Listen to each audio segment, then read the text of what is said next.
On peut les croquer, mais on peut aussi les trier, les sucer délicatement ou les dévorer rapidement. C'est à vous de choisir, il n'y a aucune règle. Les petits chocolats emblématiques sont fabriqués dans une usine à Toronto qui débite des Smarties depuis les années 40, l'époque où des acteurs comme Humphrey Bogart étaient encore à l'affiche. Tout commence avec du chocolat au lait Nestlé qui coule doucement entre deux moules refroidis. Ils tournent sur eux-mêmes sans s'arrêter comme les bobines d'un projecteur de cinéma. Les moules refroidissent le chocolat fondu, ce qui donne de longues bandes de centres de Smarties appelées lentilles, qui sont attachées ensemble par une fine toile en chocolat. Les bandes sont retournées plusieurs fois pendant quelques minutes par des convoyeurs conçus pour casser et filtrer la toile en chocolat et ne garder que les Smarties. Michael, l'opérateur de ligne, va tout nous expliquer. La toile sert à tenir les lentilles ensemble, alors on doit la casser pour séparer les lentilles. Une fois que les convoyeurs ont fini leur travail, le chocolat monte à l'aide d'un système élévateur pour arriver dans une première turbine.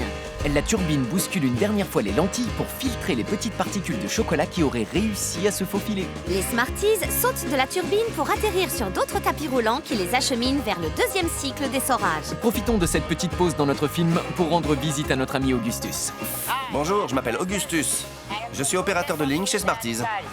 Il travaille d'arrache-pied pour gagner le prix du meilleur acteur dans un second rôle pour son rôle en tant qu'employé dévoué depuis plus de 40 ans. C'est dingue, on dirait Marlon Brando jeune. C'est troublant. Augustus utilise cet écran tactile pour activer les énormes cuves de mélange dans lesquelles on ajoute de l'enrobage et un mélange à base de fécule de maïs. Ces deux ingrédients jouent un rôle essentiel dans la forme finale des Smarties. Le mélange entre en scène alors que les lentilles de chocolat sont secouées pendant plusieurs heures dans une série de turbines. Il aide à lisser encore plus les lentilles de chocolat.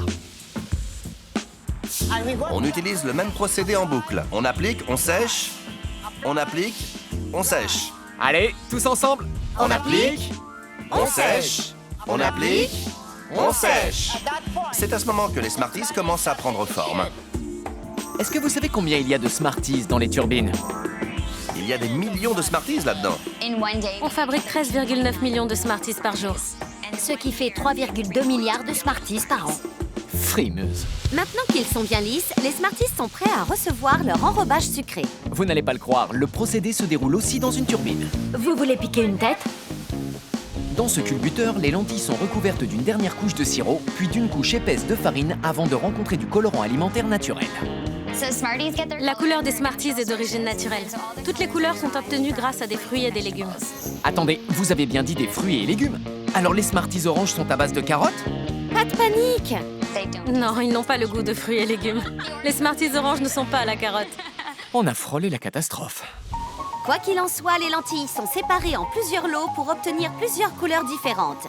Il y a le violet, Orange, rose, jaune, vert, bleu, marron. Et rouge. On le garde toujours pour la fin. les Smarties sont maintenant finis et prêts pour le spectacle. Ils sont transférés vers le conditionnement où toutes les couleurs sont mélangées en un délicieux ensemble. Les Smarties mélangées tombent dans une balance munie d'entonnoirs qui tourne sur elle-même et dépose exactement 45 grammes de délicieux bonbons dans chaque boîte en carton.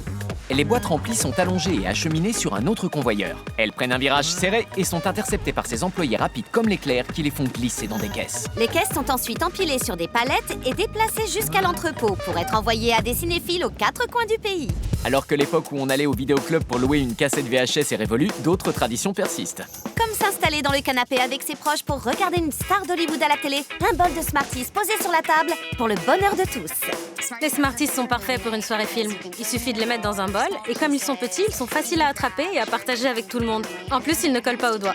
Il ne reste qu'une question à poser. Est-ce que vous gardez les rouges pour la fin? Mes préférés sont les roses, suivis par les rouges. Et je mange pas les rouges en dernier. Mais c'est inadmissible! Je commence par les roses. Et je finis par les marrons. Et vous, Christine, vous respectez la règle d'or des Smarties? J'étale les Smarties et je les trie par couleurs. Puis je mange les couleurs une par une, tout doucement, et je garde en effet les rouges pour la fin. Vous êtes une experte en Smarties. Vous savez ce qu'est une soirée exquise? Une soirée avec des Smarties. Surtout si vous gardez les rouges pour la fin. J'adore les fins heureuses. Et si on allait chez moi pour manger des Smarties devant un bon film? Non, non, non. 1000 fois non.